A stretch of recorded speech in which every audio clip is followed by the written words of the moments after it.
Shalom Bapak Ibu Saudara yang dikasihi Tuhan. Kiranya kasih karunia dan damai sejahtera dari Allah Bapa kita dan Tuhan Yesus Kristus senantiasa menyertai Bapak Ibu Saudara sekalian. Amin. Mari bersama-sama kita menyatukan hati di dalam doa.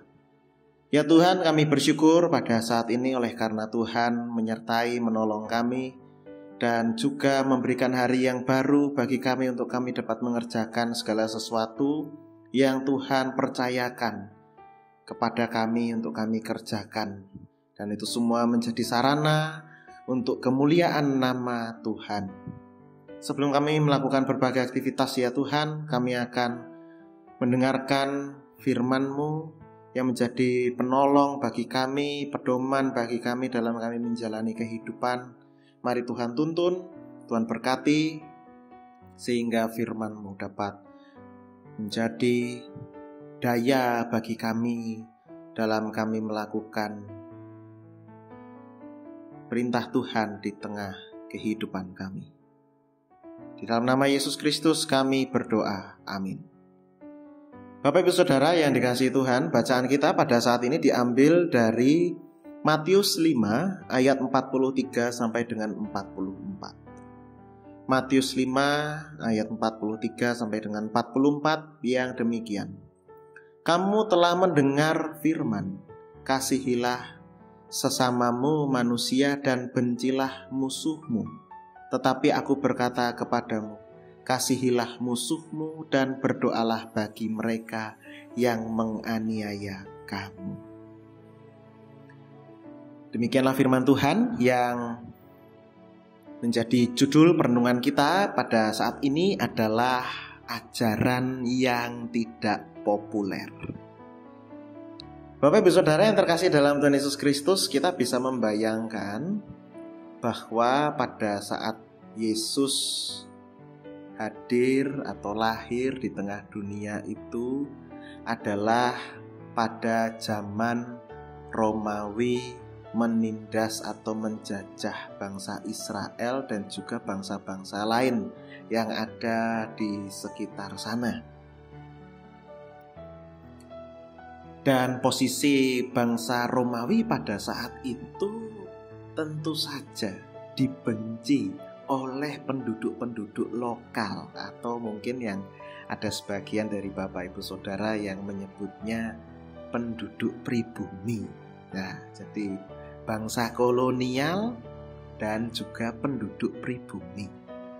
Nah, bangsa kolonial Romawi ini tidak disukai, dibenci, dan dianggap sebagai musuh bagi bangsa Israel tersendiri. Bagi orang-orang Yahudi secara pribadi, tentu keberadaan mereka, bangsa Romawi itu adalah menjadi penindas bagi mereka.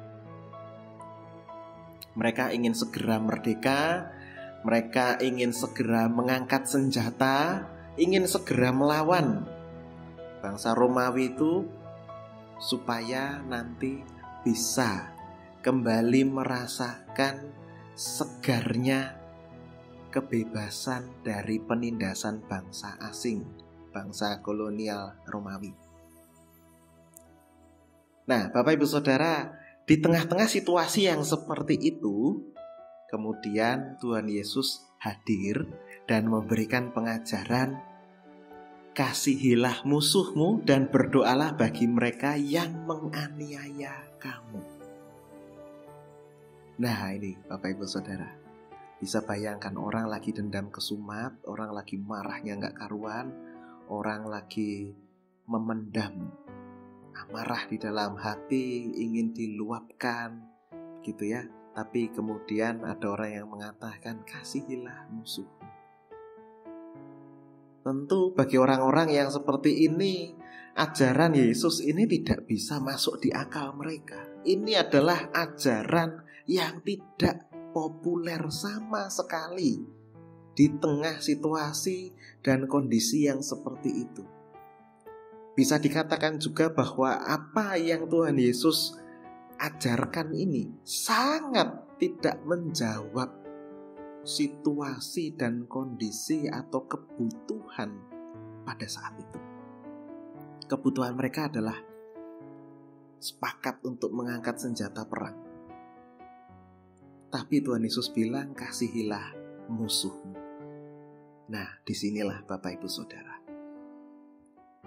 apa yang menjadi pemahaman manusia berbeda dengan apa yang dikehendaki oleh Allah lewat Tuhan Yesus Kristus, lewat pengajarannya di khotbah atas bukit.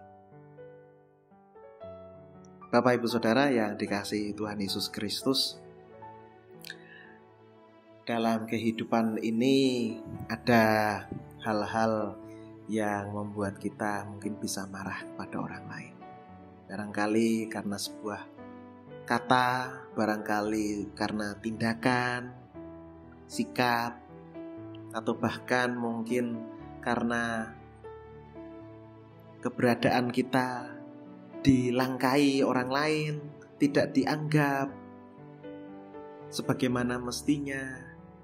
Atau barangkali Bapak Ibu Saudara ada juga yang mengalami penindasan, walaupun nggak ditindas oleh bangsa kolonial lagi, tapi barangkali ada yang ditindas oleh orang-orang terdekatnya, ditindas oleh teman-teman sekolah, oleh tetangga, yang kita sebut itu bullying itu ya. Itu penindasan juga itu Bapak Ibu Saudara. Ya, di tengah-tengah situasi seperti itu, tentu orang-orang yang mengalami kerugian, mengalami bullying, penindasan, ini rasanya itu marah, gak terima. Tapi ya itu, Tuhan bilang, kasihilah musuhmu, walaupun di dalam hati itu ingin membalas yang setimpal atau bahkan yang lebih, supaya kuapok gitu ya. Tapi Tuhan Yesus bilang, kasihilah musuhmu dan berdoalah bagi mereka. Seakan-akan ajaran Tuhan Yesus ini tidak menjawab apa yang menjadi kebutuhan orang-orang yang sedang tertindas ini. Tetapi sebenarnya Bapak Ibu Saudara, ajaran dari Tuhan Yesus sekalipun tidak populer, ini menjawab kebutuhan. Kekerasan itu tidak akan pernah bisa hilang dengan kekerasan, tapi akan bisa hilang dengan kasih yang lebih besar. Oleh karena itu, Yesus menjawab situasi kondisi pada zaman itu, dan juga menjawab situasi dan kondisi Bapak Ibu Saudara yang saat ini sedang dalam keterpurukan, penindasan, menghadapi musuh-musuh, yaitu dengan kasihilah musuhmu dan berdoalah bagi mereka yang menganiaya kamu.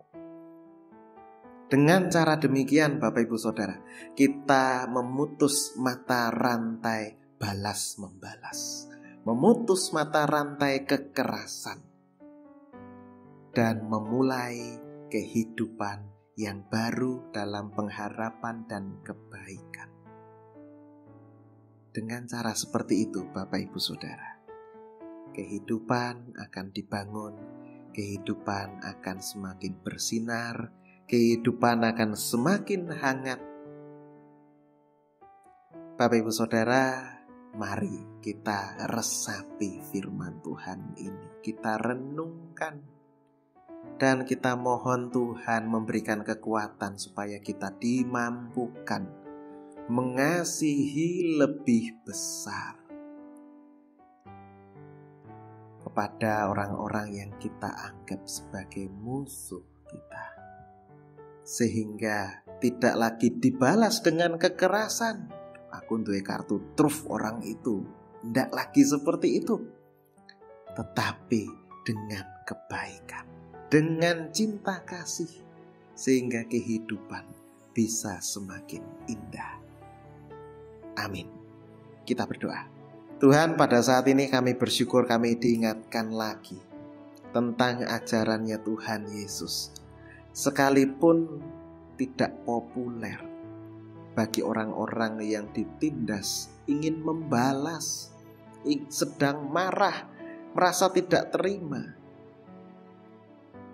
ajaran Tuhan Yesus ini tidak bisa masuk di akal. Tetapi dengan cara inilah Tuhan Yesus menunjukkan hal yang mendasar, yang menjawab kebutuhan yang sesungguhnya dari situasi kekerasan dan penindasan yang terjadi, yaitu dengan mengasihi. Tolonglah kami ya Tuhan untuk bisa mengungkapkan kasih yang lebih besar oleh karena Tuhan yang memberikan kami daya. Inilah ya Tuhan doa kami, di dalam nama Yesus kami berdoa, amin.